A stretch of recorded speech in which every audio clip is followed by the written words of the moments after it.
Mitch Leachman is the Executive Director of St. Louis Audubon Society. He's been active with Audubon for quite a few years. Bring Conservation Home started just in the spring, in March. And we're going to be some of their customers. It really sounds interesting. So please help me welcome Mitch Leachman.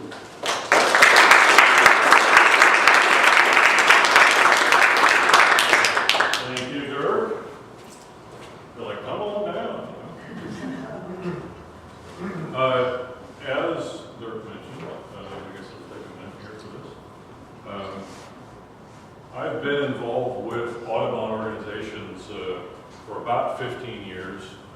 Started back in Washington, D.C., the suburbs in Virginia there. And since 2008, I've been the one full-time staff person with St. Louis Audubon Society. So I do it all. No, actually that's not true. I do everything that the volunteers don't after they take care of 95% of what we do. But it's a great job. I get to work from my home, which has got its own blessings. But as Dirk mentioned, we've been working up this program, a number of us, for 18 months, almost 2 years, I guess. We ran a pilot last year, but then officially kicked it off this past spring. So it's all very new. And that means we're still learning about how it works as far as that interaction phase, and then tweaking it and making it better and more responsive to the homeowners and so on. So I'm really excited to share it with you tonight. I do wander a lot, as you may have already figured out. I also like to play it loose, so I'd love to take questions during the discussion and make it a discussion, rather than you try to remember your question toward the end, or just trust that I'll cover it. And of course, if that's going to be the case, I'll let you know. If you're really interrupting my stream and it's 2 slides later, we'll take care of that. So we are Audubon. And is there lights here? Yeah. Yes? Hold it. Yeah.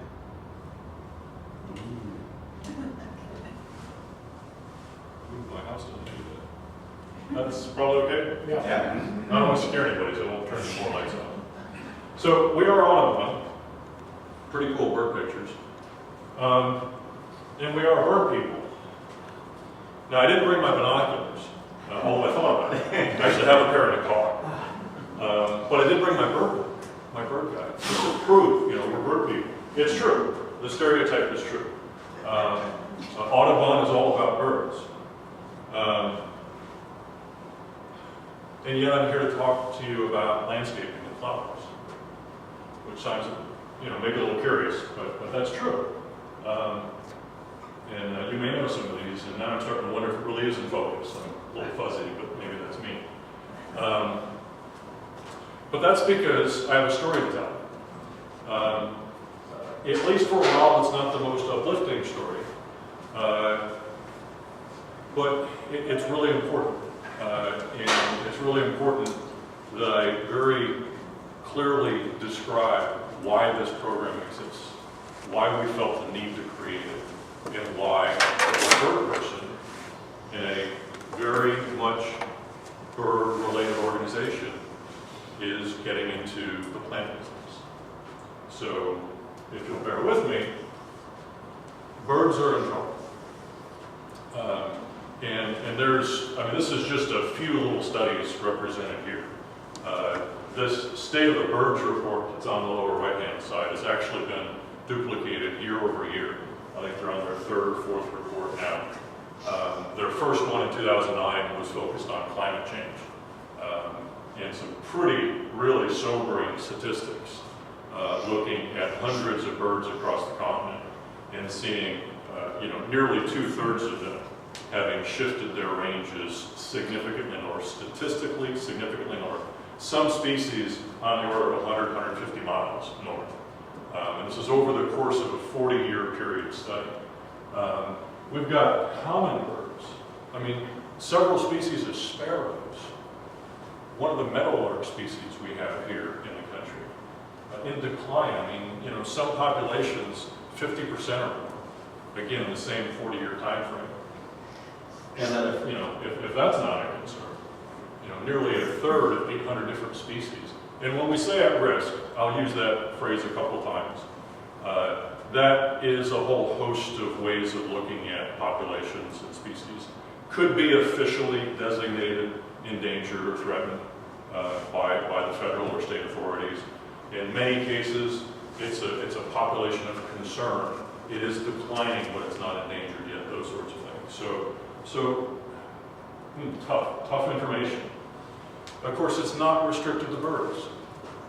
We're bird people, but we care about habitat. We care about the planet in general, because of course that's where birds live, those amazing organisms. And also bringing it down to a more scale that we're more comfortable with here in Missouri. Some of you may know this document, the Conservation Department, our great state agency that's doing, celebrating their 75th anniversary, by the way, doing great things in stewarding our plants and animals and our wild spaces. Every year they publish this document, every year. We just look at some of those figures. I mean, over 460 species of flowering plants.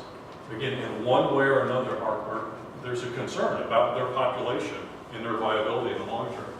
I mean, it's just huge. Obviously, again, focus on this one. Anybody know how many species of birds are officially recorded as existing in this state? They breed, they migrate through, they stop, they roost. Just any wild guess of how many species of birds here in the state? Somebody's got to have a guess. 300. 300. Not a bad guess. Actually, a pretty good guess. Just over 400. Just over 400 in the state of Missouri. But look at that. I mean, 50 birds on this list. 50 out of 400. I mean, this is some serious stuff. So why? What's going on? Now, I say smoking guns question mark because, of course, there are some things that are direct correlation. There's others that I have on here that are, not necessarily statistically or scientifically tied to a particular species or a particular set of numbers. But you kind of get the idea when you look at this. Some of the top figures you all may have heard or seen before. The fact that we're a prairie state, but you can't really tell today. We're a ranching state, we're a farming state. But as far as the prairie goes, that's pretty much all gone. Wetlands. And of course, neither one of these figures is unique to Missouri, but Missouri is our home, and that's what we know. But that wetland figure, we are one of the worst states. Every state has lost wetlands, but Missouri's in that top tier of states that have lost, huge. 87% is the figure that's actually used most of the time. This is one of those things that, again, not necessarily scientifically, statistically connected to particular, species or declines or whatever, but, we're spreading along. As we expand our subdivisions and we expand towns and communities and so on. Invasive species, number 2 threat. Number 1 threat is habitat destruction in general. Things that, we don't think or talk about too often, but major impacts on wildlife, not just birds, but wildlife. So, perhaps it's not a surprise with some of those numbers. Just to reinforce some of those very things. I mean, look at the numbers. I mean, 500 million birds a year, 500 million. And this is not one study. This is a series of studies over many years, and very well thought out and very planned studies. 500 million birds per year for cats. And not because cats are evil, but because you let them outside at night, or the feral cat colonies, or cats are efficient predators. Cats are very efficient predators. I'll ask another question, order of magnitude here. So anybody want to hazard a guess as the population total of all birds in this country? Just pick a number, anything. 5 billion. 5 billion, not a bad guess. Obviously, it is a huge, huge estimate. You know, the variability and how they make the estimate. The most often quoted number is 10 billion birds in the spring and 20 in the fall. And that's through reproduction, of course. But if you're losing 500 million just to cats, I mean, again, now, this is sobering information. This is very, very sobering. And if you feel like any of these graphics right now, I understand, because when you really get into some of this stuff, it's difficult. It's really tough. But we know what we can do. And that's, of course, why I'm here, and that's why we created this program, because a lot of research has been done. A lot of research has been done to try to figure out what's going on in our developed spaces. Now, we got great, great people. Some of you may know the Nature Conservancy, for example. I happen to be a huge fan, been a member for a long time. The Nature Conservancy really, really focuses, they've made some changes the last few years, but they're still really, really focused on those wild spaces, the natural places. And we need that. We absolutely need that. Those public spaces, those prairie remnants, and so on. But we gotta do what we can do locally. We gotta figure out how to address what's going on in our own spaces, in our developed spaces, in our cities, towns, neighborhoods, and subdivisions. But think about what we all learned at some point. College, grade school, whatever, you know, ecology, biology, you know, basic systems. I learned it when I was a kid as the food chain, right? That pyramid, you know, and the top predators, and you know, all the little plants and stuff on the bottom, and all the various things in between. Of course, today it's more typically and a little bit more accurately referred to as a food web, because of all the different types of connections that go on. But think about what we've done with turfgrass, boxwoods, peonies, irises, all our lovely, lovely ornamental plants that nothing eats. Okay, rabbits and deer eat too often. But the insect community, key critical part of that food web, to have a functioning ecosystem, to satisfy birds, the other animals in the community, having plant-eating insects that birds can eat, plant-eating insects that predator insects could eat, other mammals and organisms can eat. So if we have established a landscape that doesn't include those, because they can't eat, there's chemical systems that they've involved with in those plants. So this is a major crux of the problem. Major crux of the problem. But again, we know this. This is good. This is good. This isn't the sad face. This is a good face, because we have this knowledge. We have this understanding. And, you know, we have this image, and we went after it, and we're paying the price for it today. So we can make a difference. And one label that we have for what you can do in your own personal space to make that difference is called naturescaping, native landscaping, landscaping with native plants. Now, you know, there ought to be a big giant disclaimer or something, you know. I mean, I hesitate a little bit when I put this slide together, but, you know, after all, I mean, you know, I wouldn't want you to go out there and, you know, replace your turf with buffalo grass and then call me up a year from now and be upset because your certain utility bill didn't go down, you know. This is the kind of things that can come as a result of native landscaping, especially in a large way. Again, as you could appreciate, I mean, if you put one small bed of 25 square feet and, you know, the rest of your, you know, 10,000 square foot lot is the way it's always been. I mean, you know, the changes will be limited, but everything has a connection. You know, I mean, greenhouse gas emissions. You know, I mean, that's something that so many of the communities around town really started to pay attention to. I'm not sure about Town and Country, but I know like Creve Coeur has got like a commission, and they've done an audit on greenhouse gas emissions. I think Clayton might have gotten involved and stuff like that. So you know, a lot of these things are really coming around.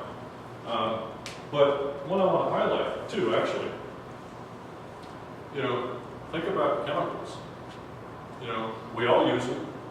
We use them in agriculture. You know, they're throughout our society, throughout the world. I meant to look it up, and I failed to do this. I think I was up too late yesterday. But on the pesticide and chemical end, there was a study done not too long ago, and it was urban kids. And I want to say it was New York City, but it was like this huge number, like 9 out of 10 kids. They studied their blood levels. 9 out of 10 kids had trace chemicals in their blood. Chemicals, yard chemicals, chemicals that we use in the lawn for pesticides and herbicides. Like 9 out of 10 of these kids, they had trace elements in their blood. It's like, wow. You know, I mean, that can't be good. But having your own nature sanctuary. You know, still going to Queenie Park because, you know, Queenie Park's cool and there's nothing like Queenie Park. You know, or Forest Park or Creve Coeur up where I live, you know. I mean, the public spaces are awesome and we need more of them and we need better ones and we need to maintain them, and taking the family there and going there for a walk, that's awesome. But how much better is it on a daily basis if you get up in the morning and you sit on that patio out back and you get your morning coffee and you're watching the hummingbirds? You know, maybe they visit your feeder a little bit, but they're also visiting your native plants. You know, how cool is it when your kids or your grandkids get to come over and watch the life cycle of, say, the monarch butterfly in your backyard because of the plants that you have there? I mean, you know, this reminds me of the TV commercial, the credit card. You know, this is the priceless one. You know, there's no number on this one, right? You know, we can put dollar figures on water bills, but that nature experience is priceless. So that's the setup. That's the setup now to really dive into this program, what we created and why. Some of the cool elements of this program. And again, the crux of it is back to that first comment about expanding lawn, expanding development, you know, converting fields and farms into strip malls and subdivisions and so on, and saying, hey, you know, I'm not standing here saying we got to stop doing that. Well, because even if I could, you know, flip a switch or something, I'm just not sure that our society, I mean, we have a way of doing things. That's what we're doing. We grow and we spread and whatever. But if we're going to do that, let's get some value out of those spaces. Let's recognize that we've sucked up all that space that used to be habitat, and now not give up on using our space for our personal reasons. Because you'll hear me say this several times. This is not about just native plants. This isn't like, you know, give up everything else that you do in your lawn and just go over native plants. You know, don't kick the soccer ball with your kids. You know, don't barbecue. You know, don't have boxwoods. You know, this isn't an either-or thing. But we have to go down. We have to start something different. We have to go down this road. But what we've got is house calls, and that's why I did the subtitle of the program as well. We've got trained people for as little as $25 actually come to your home. Today I did a survey and it was nearly 3 hours. We say it's 90 minutes to 2 hours, it depends upon the dialogue and the questions.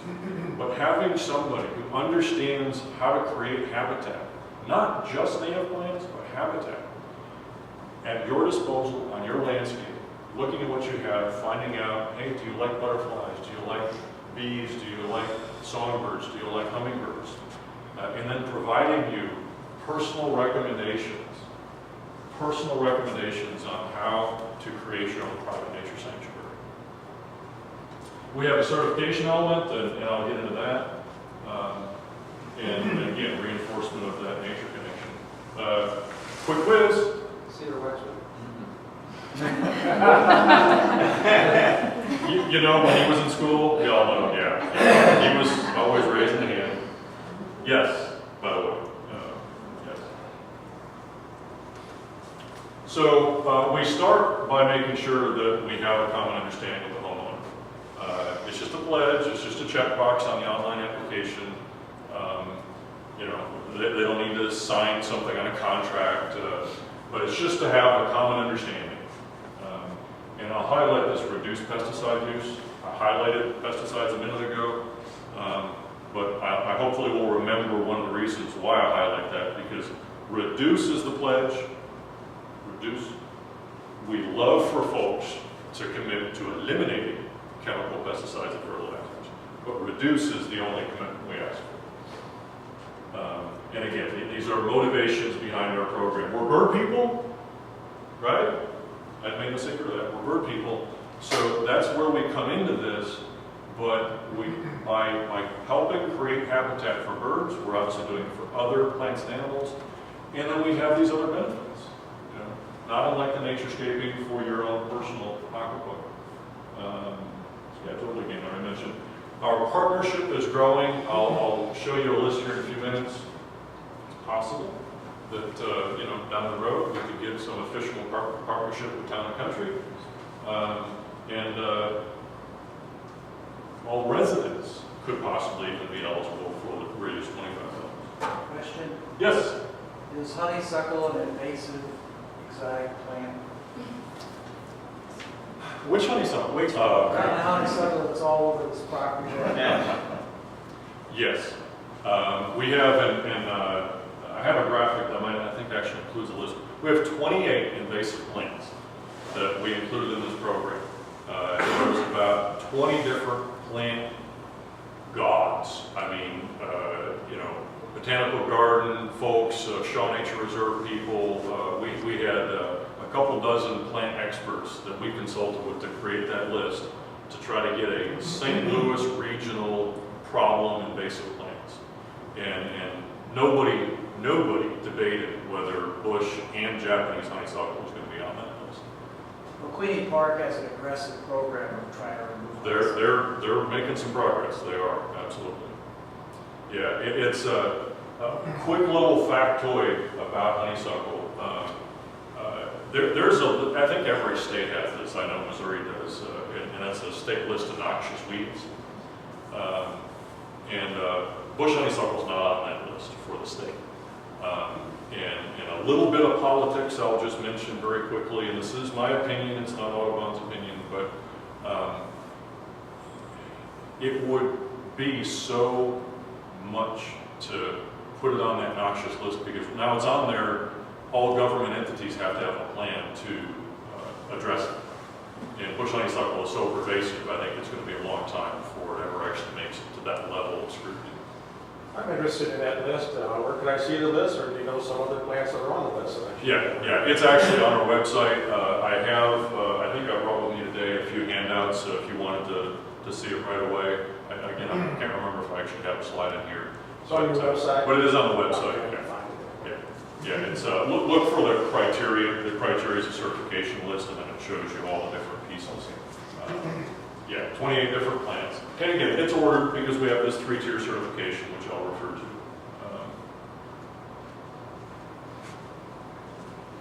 A little bit about how the program works, again, stepping through the process. This is one of our pilot phase programs, visited last year. And, you know, this is really important, and I mentioned this a few minutes ago. We have to make sure that every landscape, that we find out how you as an individual use your landscape and how you plan to use it. And just as important, what exactly you're interested in when it comes to this idea of habitat in a sanctuary, a nature sanctuary. so that when we provide you what could be a 6 or 7 page report with detailed lists of recommendations and detailed plan lists, so that report doesn't just satisfy our goals, but it satisfies yours. I mean, it's not really worth, you know, the fee you pay if it isn't going to satisfy both of those things. So it's a great running conversation. It goes back to, again, is it a 90-minute visit? Is it a 2.5-hour visit? Well, it depends on the size of your landscape, you know, the types of opportunities and the types of questions you may have. Question, Yes. are you working with schools and institutions like nursing homes? Being our first year, we made a conscious effort to essentially restrict ourselves to small homeowners. But we designed and built the program in our vision is any and all private spaces. So long term, we absolutely want to get to, you know, whether it's care facilities, religious facilities. I've had some people with schools approach me and say, hey, you know, that's going to be a big thing this coming down season, this coming fall and winter. One of many things that we'll be planning to do is trying to find kind of pilot properties so that we can, because some of our details will have to change for those bigger spaces. When we get, especially the certification pieces of this, have to be adjusted for larger spaces and you know, larger management spaces. I mentioned the report. It takes us 1 to 2 weeks to get all those details together. Although the homeowner, the landowner, pretty much knows what's going to be recommended when that visit's over. They know if a rain garden's involved. They know if it's a bunch of shrubs in this area. They, you know, because that's the conversation we've had as we worked along. And I know, by the way, you get 2 visits for that $25 or $50. And those 2 visits, I mean, it could be a visit with the initial survey, you know, today. It could be 2 years from now. You could call us up and say, hey, I think I'm now satisfying your goal criteria for certification. Can you come out because I want to, you know, show my neighbors how cool I am. Speaking of criteria, this is just a, you know, it's an eye chart, but just a look here at these 3 tiers. After we put this thing on the street, we had some really smart people look at us and say, hey, did you ever think of, like, you know, like 1 star, 2 star, 3 stars? Not that there's anything wrong with silver, gold, and platinum, but certainly takes longer to say. But one of the things that we feel really, really proud about the way we put together this recognition criteria is homeowner choice. Homeowner choice. Having 3 levels is already a good thing, rather than a single one-size-fits-all certification, which some programs that do this sort of thing are a single one-shot certification. Having the 3 levels might be obvious because, of course, we can meet you where you're at. You may already have a lot of cool stuff going on when it comes to native plants and habitat. And we might come out and do your survey and then find out, you know, you're already gold. But we'll still give you recommendations to make it even better and steps to get platinum if you so chose to do that. So the 3 levels is perhaps obvious, but homeowner choice. For example, we've got a number of different elements. We've got invasive plants, we've got the native plants, the structure, we've got stormwater management, we've got an education and volunteerism section within all this criteria. So all these different pieces. For example, under stormwater, what I mean by choice is to be certified silver in the stormwater section, we give you 7 different options. Rain gardens, big trees, green roofs. We have 7 different options within the stormwater section. And to be silver, you only need 1. It's a homeowner choice. To be platinum under stormwater, you only need 3. You still have 7 to choose from. So again, we provide you recommendations, and at the same time, you end up having a whole bunch of choice as well. That whole free market, you know, free society, you know, seriously though, we didn't want to be in a situation of saying, now, things like invasive plants, I mean, if you got a lot filled with bush honeysuckle, okay, until you address a lot of that, you're going to struggle to be certified. But speaking of honeysuckle, maybe somebody picked up on these percentages, depending upon how good your eyesight is. Because bush honeysuckle is such a problem throughout our landscape. This is the one plant that we treated this way. We put a percentage in there and say, if your lot is covered with honeysuckle, it's going to be a problem for us so long as you have any plants. But we want to give you encouragement, motivation, support to make progress. So within that particular criteria, so long as you've got at least half of your property free of honeysuckle, you are eligible in that criteria under that category for silver. And then it goes up to 75%. If you ever want to be platinum, you got to be honeysuckle free. That's the one plant we treated that way in a tiered manner. There was an argument that, well, again, if you don't get rid of all of it, then you continue to have a seed bank and all those things, but I was shut down. So I'm not sure how much I need to spend on this. I have a feeling there's a number of folks in the audience that kind of get the native plant thing. But I already mentioned some of this, but I did want to spend another minute or so because I also want to drill into, let me do two things here.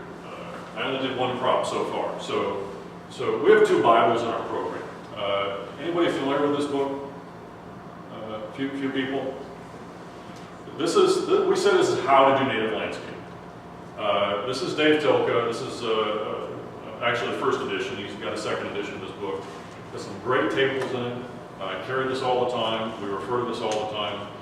It's like $15. It's available in a lot of different places. Full disclosure, the author, Dave Tilka, is a friend and mentor of mine, and he's a co-creator of this program. This program wouldn't exist if I hadn't known Dave and we hadn't been able to sit down and work this out together. But this is How to Do Native Landscape. That's on our website. There's a link to that on our website. I'll also just have it out here if you want to take a look at it. Actually, let me do that. Just hand it around. I was here 2 months ago for the beekeeping presentation.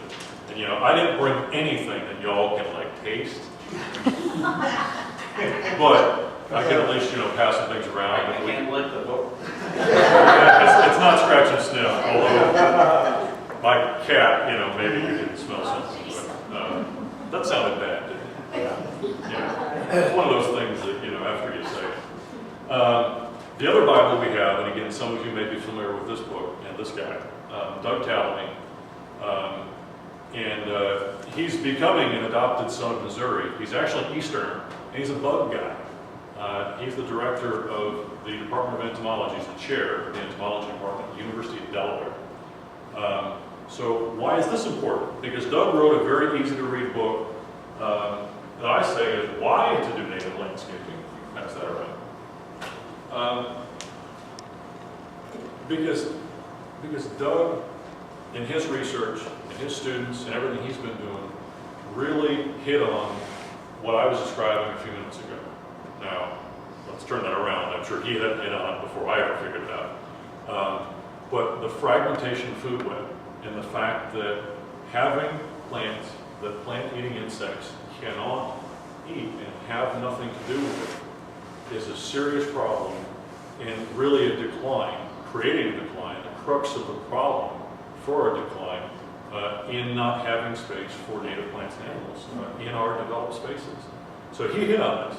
His question, though, was how to measure it, how to study it, how to figure out what's a healthy system, what's not, especially in our developed spaces.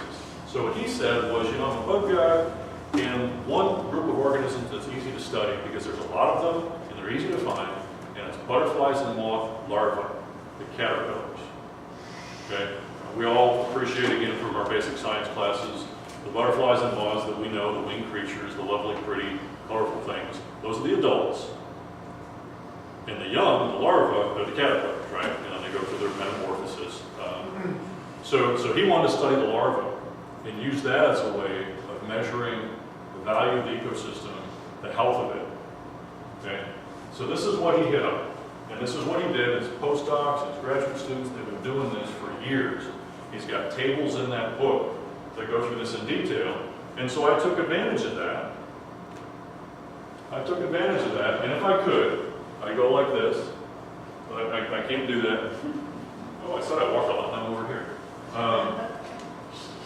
But what he did was, in all his research, and this is a compilation of that, and said, how many different species of plants are seen being eaten by species of butterfly and moth caterpillars? Okay.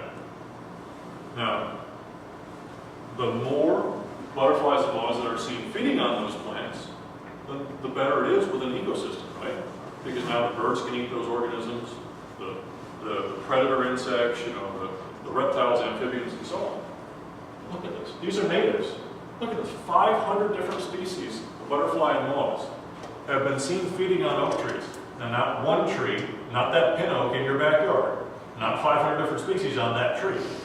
Okay? This is oaks throughout the country. This is oaks in the eastern forest system. This is Delaware to Missouri. The dozens of different species of oaks. Okay? So this is big picture stuff. But see, we know this, right? Because you go in your yard, or you go to Queenie Park, or you go out here, you find an oak tree, and you see evidence, right? And we've all seen it. The branch, the leaf, the leaves in the fall, right? They got the webbing, they've been consumed, and yet the tree's never defoliated. Right? It's still green, it's still pretty. Because there's a balance. Because there are predator insects. Because there are birds. Look at this. Look at some of the non-woody plants. Asters, over 100 different species of butterfly and moth caterpillars feeding on the group of plants known as asters. That's tremendous. That's tremendous.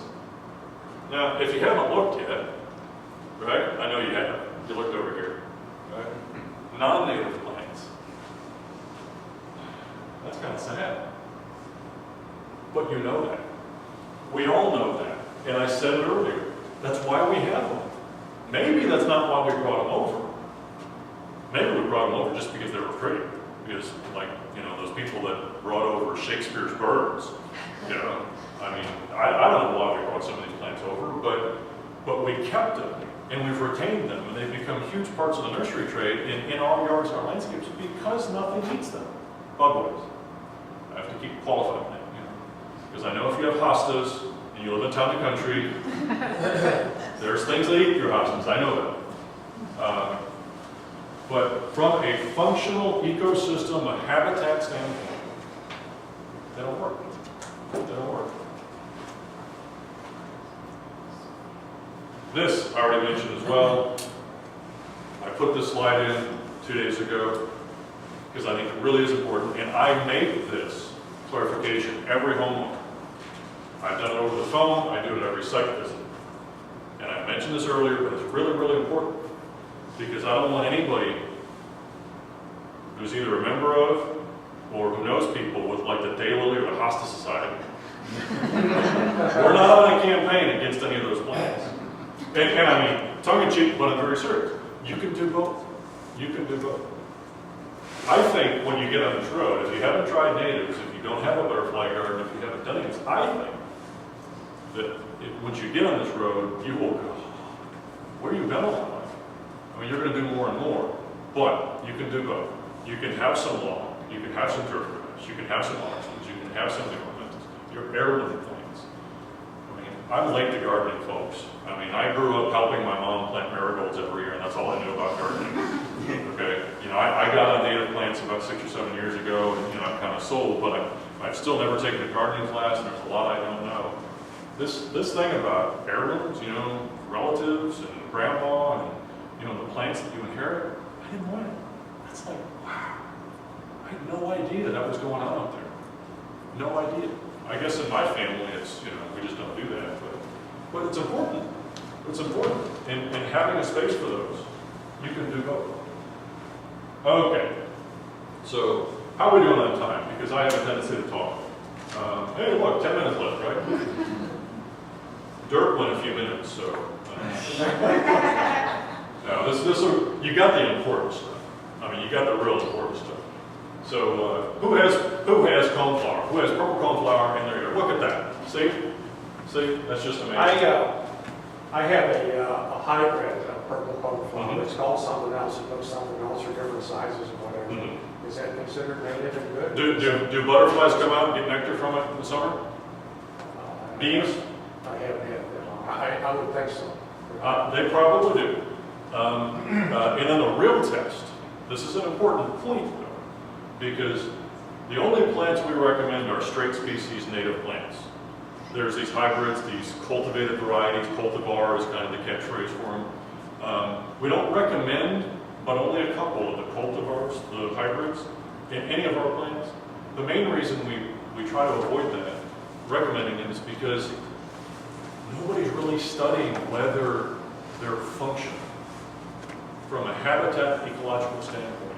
The hybrid is created for us, because we want it to be short, because we want it to be a different color, because we want it to be a certain other aspect of, tolerating dry or moist or whatever. We hybridize for personal, selfish human reasons, and then we put up the landscape, and we recognize, hey, we need to do habitat. Well, does it provide nectar? Does it fruit? Does it have seeds? So what we like to tell everybody, if you get behind this thought process and you start doing a habitat, natives or whatever, be our eyes and ears. Be the native plant and the ecological eyes and ears, and just make casual notes of whether you see functional activity. That plant, that coneflower, should be producing value to pollinators, to bees, to butterflies. And then if you leave the seed heads on, which we encourage, but you may not, but if you leave the seed heads on, then finches should come and eat the seeds in the fall. Those are functional aspects. Kind of put you on the spot, but I appreciate you asking the question. That's an important point. Who has this plant? Not quite as many, but awesome. Awesome plant, awesome.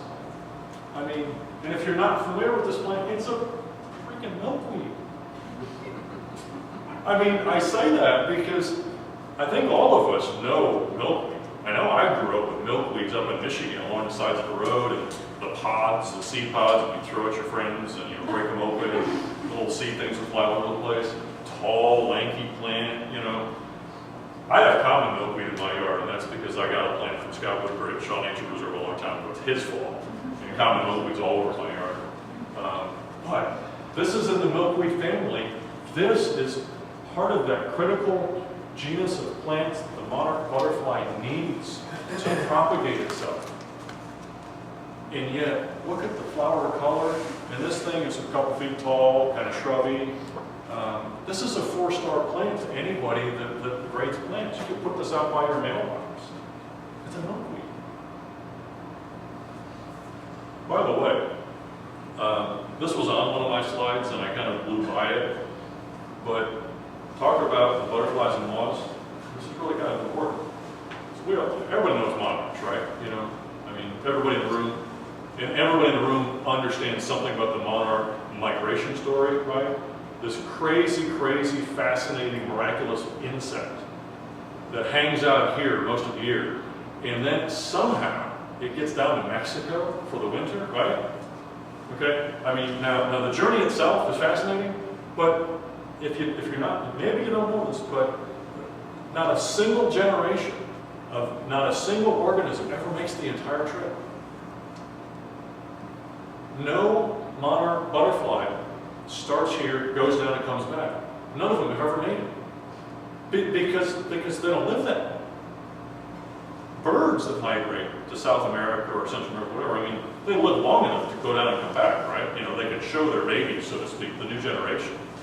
How does that work? We really don't know exactly how that's programmed within the monarchs to do that migration. My point is, I'm using my hands a lot. My point is that in most of the butterfly and moth world, The adults, the winged creatures, the colorful ones, the adults are generalists. They need nectar. They will feed on a variety of plants, including many non-native ornamentals like butterfly bush. Okay? As young as larvae, most of the very same organisms are specialists. They require certain plants. And they have to have those plants in order to lay their eggs for the young to feed on them. Monarchs need milkweed. So think about that. If we don't have certain plants in our landscape, they're not just not going to be here. At some point, species in decline. It's all connected. Celandine poppy, awesome shade plant. Columbine, a lot of people have columbine, I bet. Maybe, hopefully not all the same people. Great hummingbird plant, spring plant. I planted my first columbine this year. I'd throw this one. Anybody have this plant? Ah, see, I knew we'd get down to numbers. One person. I just planted this recently. And now I'm really getting dangerous because my gardening approach is not a plan. My gardening approach is seeing a plant that I really like and planting it. But I've been a fan of this plant ever since I learned about it. You had it for a while? Yeah, for about 10 years. It's a pretty good plant. It's a great butterfly and hummingbird plant in the spring. Who knows what this is? Not you. You can't answer any more questions. But something. Button plant, something like this. Button something, Yeah. button bush. Button Button bush. Yeah. Yeah. Great, great plant. And then you even got these little nutlet clusters at the end of the year that birds will eat. Can get pretty big. Fragrant sumac. This is one of those. Well, this isn't, but there is a hybrid, a cultivated variety of this plant called low growth. They even put a name on it. It's showing up throughout St. Louis on roadsides. The city of Chesterfield is planting it along Clarkson. I think WashU is planting it along Forest Park Parkway. That's a good thing. We think it's fully functional as far as habitat goes, and producing fruit and flowers. Great plant. American holly. Okay, so picking up the speed here a little bit. The only thing I'll say, because we pretty much covered everything else on here, the only thing I wanted to mention here is 28. I used that number earlier, right? We have 28 aggressive, nasty, ugly, non-native plants like honeysuckle, like Euonymus winter creeper, and so on. Thistles, garlic mustard. 28. There's over 800 non-natives in the region. So that's not really bad. That's not really bad. We narrowed the list down here in the St. Louis region to 28 problem plants. What's the difference between non-native and invasive?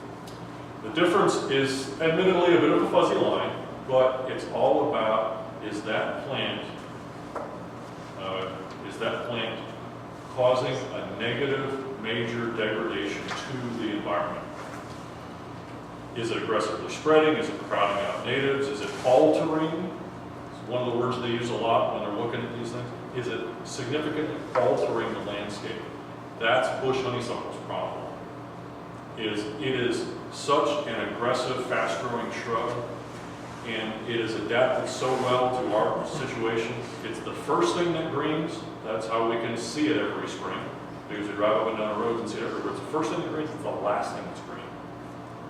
So unlike native shrubs that would leaf out after the ground cover, right? That's how you have spring wildflowers. They grow in shade during the growing season, but they leaf out and they flower before anything else flowers. Under honeysuckle, what you have bare dirt. Because the honeysuckle leaves out before the native wildflowers do. So it significantly alters the landscape, and that's a big part of what they're looking at. In case you're unfamiliar with, there's very diagnostic, looks at bush honeysuckle. There's really crazy kind of striated, stringy bark. Creekboro Park, we've started our campaign. Queenie Park is working on their bush honeysuckle. Creekboro, we're working out there. Winter creeper, another one of our very favorite examples. You don't live in St. Louis if you don't have this plant. I mean, it's just everywhere. Purple leaf winter creeper, euonymus, I mean, there's 3 or 4 different names for it, but it's all the same thing. So, all about plants, there are other elements of the program. You know, water pollution, we don't think about it a lot. Water conservation, we don't think about it a lot. We're the Great River State.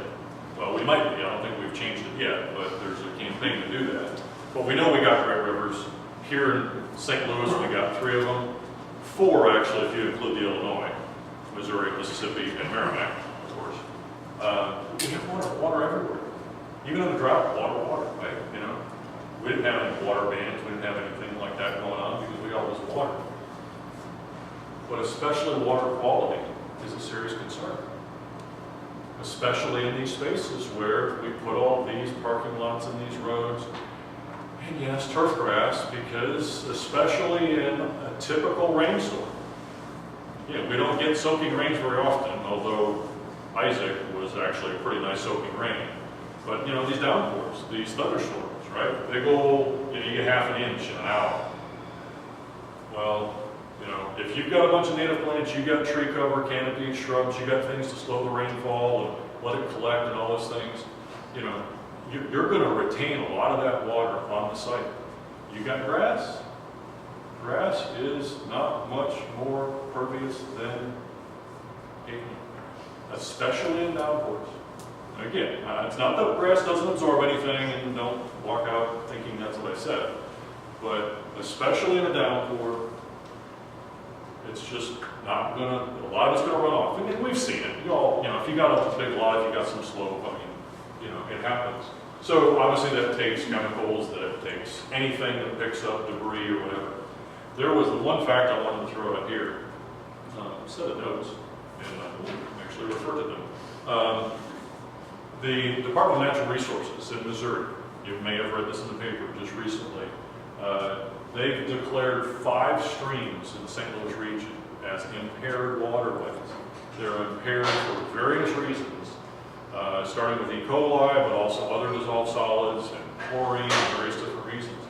And let's see, anybody know these names of streams? For example, where did I put it? Well, Creve Coeur Creek. Deer Creek? Creve Coeur Creek. Deer Creek, no, thankfully. Gravois, Coldwater, Watkins, Fishpot. Several of those are down south along the Merrimack, tributaries to the Merrimack. Fishpot is in Manchester. Yeah, Fishpot feeds into the Merrimack.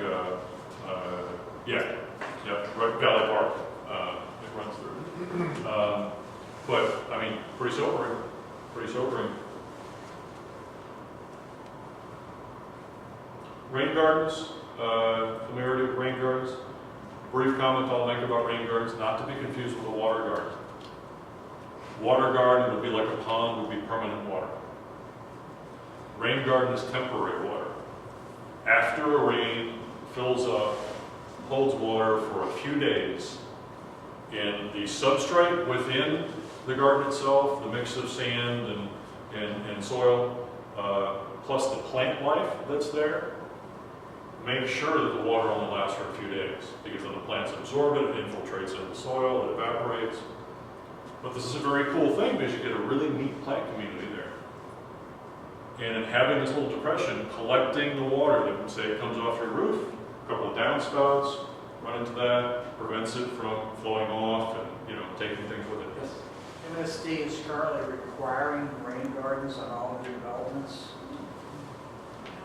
including tear down houses in town and country. So there's a lot of work being done. Yep. On rain gardens. Have you talked to MSD? Do you understand what they're doing? Yep. MSD is not yet a financial partner of ours, a financial sponsor, but they are an in-kind supporter, and we talk with them frequently. My understanding about that program is rain gardens is one of the practices that can be implemented. They have a broad menu of things that can be done, and there's a size, if I'm not mistaken, there's a minimum size requirement. If you're at or above a certain acreage, 1 acre or something, I think, then you have to do these things. If you're below it, you're still kind of on your own, left to your own devices. But again, in principle, I would say emphatically it makes sense in principle. You know, how it was all worked out in the details, you know, the devil's in the details, but yeah, that's one of many programs, and it's all about back to water quality. It's all about not only water quality, but trying to improve water quality in the most efficient manner possible, rather than saying, for example, we're going to treat it all at the treatment plant. You know, that is an approach. That is absolutely an approach, but that requires a lot of money and a lot of other things. So. Holistic, everything associated with habitat. I mentioned a couple of these things earlier with the cats. You know, we try to cover the whole waterfront, so to speak. I mentioned the report earlier. Again, eye test, you can't read any of this really, but detailed. And I was serious as a heart attack. Just the other day I sent a report that was 6 pages long. Routinely our reports are 4+ pages. And this is 11-point font. I mean, you know, this is some very specific. We are not doing design. We are being very specific with lists of plants and various opportunities in the yard. So, another prop. See, Dirk stands up when it's, you know, it's kind of like, you know, pay attention here. So, actually, I'm sorry, Indian giver. Is that cool or what? This is our yard sign with our logo. Not included in the fee, by the way. I don't want anybody to get the impression it's a cool sign. I get that for $25 too. No, we charge it for the cost of the sign, which is $20. But it's made by good people and guaranteed to last through Missouri summer. A drought. Partners, I mentioned that earlier. I also referred to Creve Coeur for a reason, because they are our first official city partner and endorser. We went to them hoping to get on their website, and then when we were done, they said, we want to be partners. So anybody who lives in the city of Creve Coeur, if you have friends or relatives, let them know, because it's $25. We have other partners, U City in Bloom, you may or may not know that logo. MSD, which I hope next year is up here. Money? I'm not asking for a lot.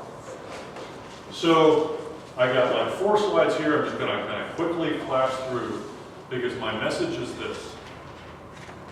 I would love to have you as a homeowner. I'd love to see your application. I'd love to visit your landscape. If you're really, really inspired, I'd love for you to volunteer to be a habitat advisor. You got some plant experience. But in the meantime, or if you just never choose to reach out to us, that's okay too. You want to do this on your own? There's a few things I just ask, I plead with you. Put some water into your landscape. Water is more critical than any food source. For animals, just like it is for us. Bird bath, you know, if you can only do one thing. I obviously mentioned I have some opinions about cats. 500 million birds a year, tragedy. I have a cat, I'm a cat owner, or I'm owned by a cat. Probably the latter. She stays inside. I said 4, so I preview you. Again, please reduce. There's a little green pamphlet back there. Really, really cool, neat little ways. Healthy alternatives, non-toxic alternatives to chemicals. And the windows I didn't really talk about. Every window is not created equal, and every window that exists is not necessarily a problem. Odds are you know where your problem windows are. And I'd be happy, anybody who knows they have a problem, I've got a couple of things, really simple stuff I can share with you in detail. So, you know, if you're interested, our website, brochures are back there. I got a business card if you want to grab one of those. Check us out. Go online. We've got lots of information online, the criteria, the invasive plant list, all those things are online. And I really appreciate the opportunity to share this with you tonight. Because we're bird people, we are, but really getting an appreciation for non-birds. some really, really cool organisms out there.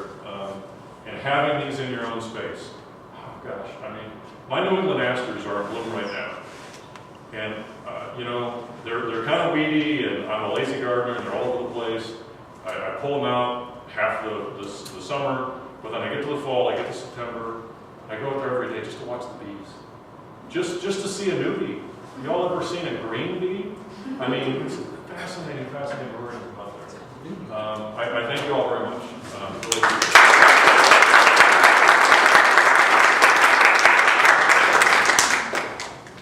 It's been an hour. If you need to leave, feel free to leave. I'm sure Mitch will be happy to take questions. Also, we have some swag in the back. My sister is monitoring it.